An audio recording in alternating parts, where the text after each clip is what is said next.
Hi, I'm Jenny Nazak.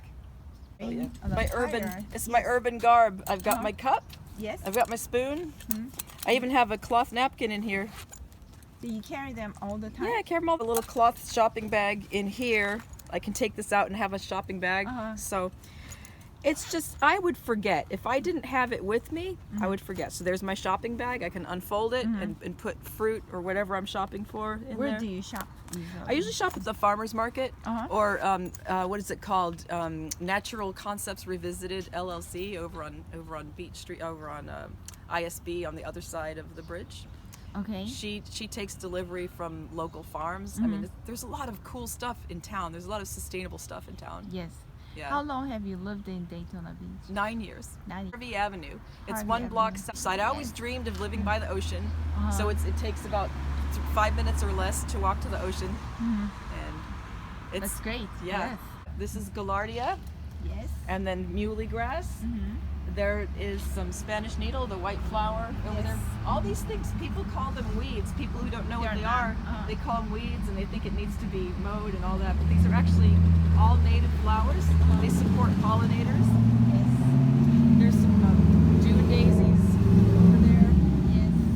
Not everything in the yard is native. Some things are food plants, like this lemon tree. It doesn't look like it's doing too well, but it's hanging, trying to hang in there. Lemon tree that I planted, kumquat tree there.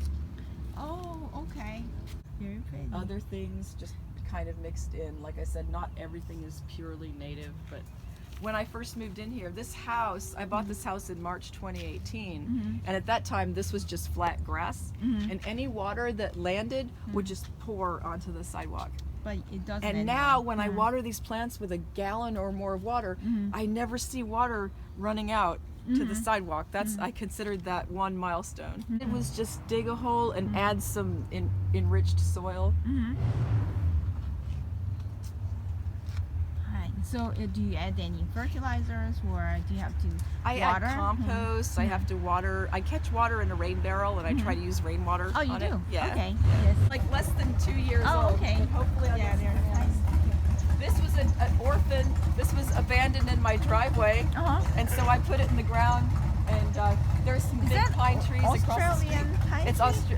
this is a Norfolk Island pine. And then this tree came with the house, and there's birds chirping up there. Got my Okay. little watering can. I collect rainwater in here. All I do is just open it when I need some more. But I open this when it's going to rain, and it goes in there. It's not a sophisticated setup. Many people have a sophisticated rain barrel setup, but not me. This is a compost. I put my kitchen scraps in here and layer it with grass and leaves. This is an open barrel. It's the water is low in here. It's open, and so since it's open in case the rain falls, then I put this in here so no animals will get trapped in there and drown, because I found out the hard way that they could. A lizard drowned in there. Yes. I don't want that to happen again.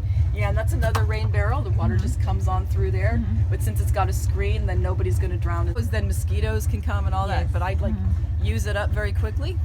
And then this house, this is less than 1,000 square foot house, but in this part of the country where we historically get like 49 inches of rainfall a year, then it can collect like 32,000 gallons of water a year. A person can collect that much rainwater. And so imagine if every apartment building had rainwater collection, every house had some rainwater collection. A lot of my friends have 1 or 2 rain barrels, like my native plant friends, but a lot of people don't even have rain barrels. And we can, not only can we collect really good water for our plants, but we can keep water out of the storm drain system and let it gradually percolate instead of all rushing down there at once. Because if it rains here, the street becomes a river out there. Yes. You know how it is. And in some parts of Daytona Beach, as some of you all know, there's the bowl, and the water goes down to the low point. Everybody focuses on the low point. Everybody focuses on the Nova Canal, like get that vegetation out of the Nova Canal.